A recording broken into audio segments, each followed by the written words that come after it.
মহিলাদের রুকু দেওয়ার সময় যদি টাকনুর গিরা দেখা যায় তাহলে কি নামাজ হবে? মেয়েরা নামাজে কেরাত পড়ার সময় একটু উচ্চস্বরে তেলাওয়াত করলে কি নামাজের কোনো ক্ষতি হবে? ওযুর পর ক্রিম লোশন ব্যবহার করলে নামাজ পড়া যাবে কিনা? মানুষ মারা যাওয়ার পর নাকি উপর থেকে আমরা যা করছি তা দেখতে পাই, কতটা সত্য জানাবেন। আমার মাথায় সবসময় টেনশন কাজ করে, থেকে বাঁচার উপায় কি? আমার ঠান্ডা লেগেছে, নাকের সর্দি অনেক সময় জামায় বা গায়ে লেগে যায়, এতে কি নাপাক হয়ে যাবে এবং নামাজ পড়া যাবে? ধৈর্য বাড়ার উপায় কি?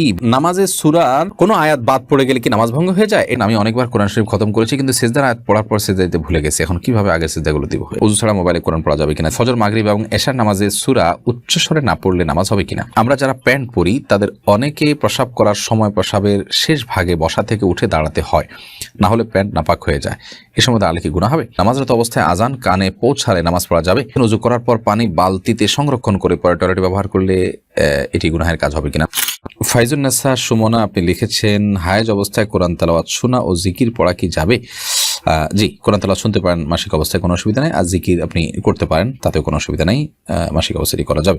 এমডি মুরাদ আপনি লিখেছেন, ওযু ছাড়া মোবাইলে কোরআন পড়া যাবে কিনা? যাবে, কোনো অসুবিধা নেই। এটা আমরা বিভিন্ন জায়গায় বারবার বলেছি, আলহামদুলিল্লাহ। বাবু খান লিখেছেন, ফজর, মাগরিব এবং এশার নামাজে সূরা উচ্চস্বরে না পড়লে নামাজ হবে কিনা? ফজর, মাগরিব এবং এশার নামাজের সূরা আপনি যখন জামাতে পড়বেন তখন উচ্চস্বরে পড়া আবশ্যক, এবং একা যখন পড়বেন তখন উচ্চস্বরে বা আপনি আস্তে যে কোনো পড়তে পারেন। অতএব জামাতের সাথে পড়লে এটা উচ্চস্বরে পড়া আবশ্যক। যদি না পড়ে ইমাম সাহেব তাহলে সেক্ষেত্রে সিজদা দিতে হবে। তুলির রহমান আপনি লিখেছেন, নামাজে সূরার কোনো আয়াত বাদ পড়ে গেলে কি নামাজ ভঙ্গ হয়ে যায়? এর জন্য কি সাউ সিজদা দিতে হবে? না, কোন একটা সূরা আপনি সূরা ফাতিহার পর তেলাওয়াত করছেন, মানে সূরা ফাতিহার পরের সূরা হিসাবে আপনি পড়ছেন, সেখানে একটা দুটো আয়াত যদি বাদ পড়ে যায় আপনার সিজদা দিতে হবে, এরকম নয়। তবে হ্যাঁ, যদি এমন জায়গা থেকে বাদ পড়ে যায় যে অর্থ অপূর্ণাঙ্গ থেকে যায় এবং অর্থের মধ্যে বিকৃতি চলে আসে, তাহলে সেক্ষেত্রে সেটা তো লাহানে জালি এবং এর কারণে সালাত ফাসেদ হয়ে যেতে পারে। বাট ধরুন আপনি একটা বড় আয়াত পড়েছেন, সেখানে আয়াতের পরে আপনার দাঁড়িয়ে আছে, ওয়াকফ আছে, তারপর আরেকটা আয়াত আছে, এটা বাদ দিয়ে আপনি পড়েছেন, তাতে নামাজের ক্ষতি হবে না, নামাজ হয়ে যাবে ইনশাআল্লাহ তাআলা। ধৈর্য বাড়ার উপায় কি? বোন সাদিয়া আক্তার সুস্মিতা আপনি লিখেছেন, ধৈর্য বাড়ার একটা উপায় হলো ধৈর্যশীল মানুষের সাথে থাকা। যারা খুব বেশি ধৈর্য ধারণ করতে পারে, মানুষগুলোর সাথে উঠা বসা করেন, তাদের সাথে চলাফেরা করেন, তাদের সাথে সময় কাটান, তাদের সান্নিধ্যে থাকেন, দেখবেন ইনশাআল্লাহ আপনার মধ্যে সবর এবং ধৈর্য আসবে।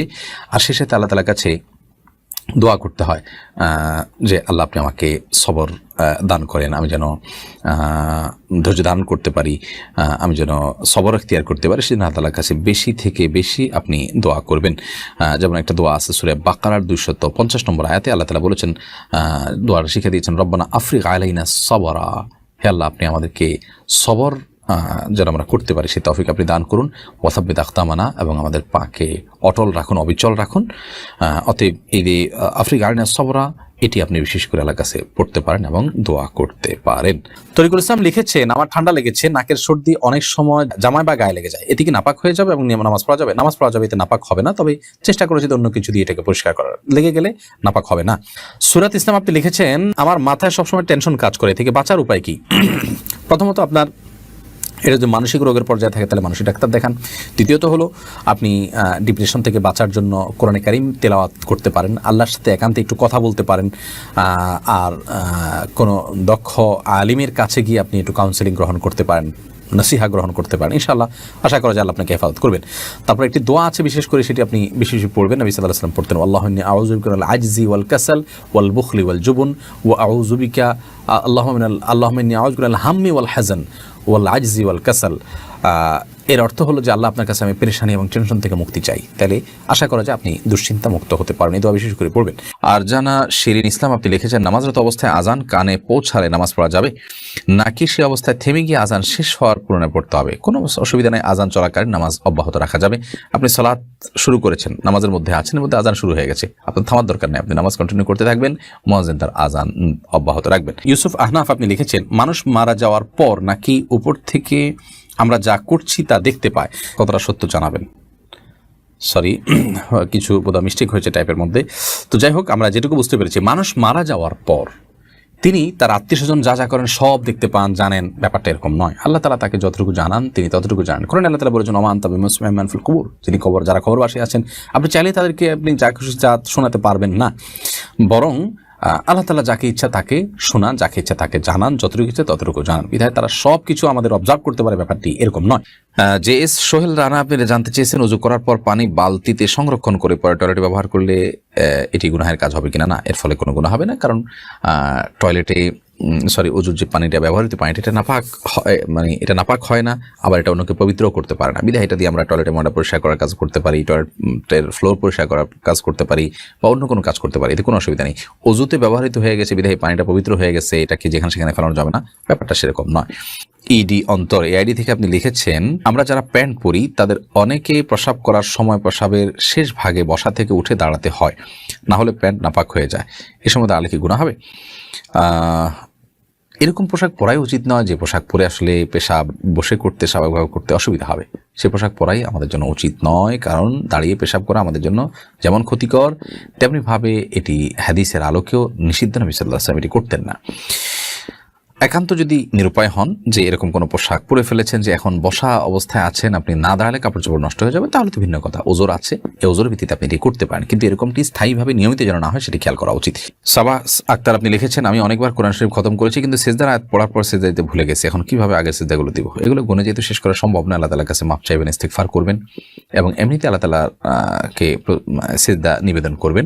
যদি লিমিটেড হতে পারে যে এই পরিমাণ হতে পারে, তাহলে সেক্ষেত্রে অন্তত এখন হলেও কাজা হলেও দিয়ে আল্লাহু আকবার বলে সেই সিজদাগুলো দিয়ে শেষ করবেন। আনুফা আক্তার লিখেছেন, ওজুর পর ক্রিম লোশন ব্যবহার করলে নামাজ পড়া যাবে কিনা? ওজুর পর আমরা যদি ক্রিম, লোশন, তেল ইত্যাদি ব্যবহার করি তাহলে আমাদের পবিত্রতার কোনো অসুবিধা হবে না এবং ওই ওজু দিয়ে সালাত আদায় করা যাবে। এটি আমাদের অনেক ভাই বোনের প্রশ্ন।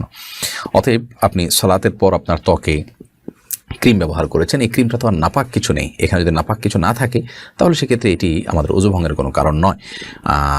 এবং সেই সাথে আপনার তেল বা এ জাতীয় যত কিছুই হোক না কেন, এগুলো যদি আমরা ব্যবহার করি সেগুলো আমাদের ওজু ভঙ্গের কোনো কারণ নয়। ওজু করার পর যদি ওজু ভঙ্গ হয় এমন কোনো কিছু করেন তাহলে সেক্ষেত্রে সেটি আমাদের সালাত আদায়ের ক্ষেত্রে প্রতিবন্ধকতা তৈরি করবে, কারণ আমার ওজু চলে গেছে, নতুন করে আবার ওজু করতে হবে। আর এই আপনার লোশন ইত্যাদি এগুলো শরীরের মধ্যে কোনো আলাদা আবরণও তৈরি করে না যে পরবর্তীতে ওজুতে সমস্যা হবে, সেটাও আরেক মাসআলা যে আদৌ পরবর্তীতে আমার ওজু করলে সেখানে কোনো সমস্যা হবে কিনা, কিন্তু মৌলিকভাবে ক্রিম লোশন ব্যবহার করলে আমাদের ওজুতে কোনো অসুবিধা হবে না ইনশাআল্লাহ। তার আনোয়ারা বেগম আপনি লিখেছেন, মেয়েরা নামাজে কেরাত পড়ার সময় একটু উচ্চস্বরে তেলাওয়াত করলে কি নামাজের কোনো ক্ষতি হবে? যদি বাসায় কেউ না থাকে, রাতের নামাজ যদি হয়, বাসায় কেউ না থাকে, আশেপাশে মৃদু আওয়াজ হলো নিজে শুনলেন, তাতে কোনো অসুবিধা হবে না ইনশাআল্লাহ তাআলা।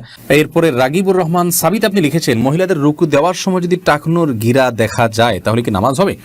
পুরো রুকু জুড়ে যদি এরকম হয় তাহলে সেটা সালাতের জন্য ক্ষতিকারক হবে। আর যদি হঠাৎ সামান্য একটু অংশ হয়তো এক ঝলক একটু সরে গিয়েছিল আবার তিনি ঠিক করে ফেলেছেন, তাতে অসুবিধা নেই, কারণ সালাতের মধ্যে টাকনু সহকারেই তাকে ঢেকে রাখতে হবে।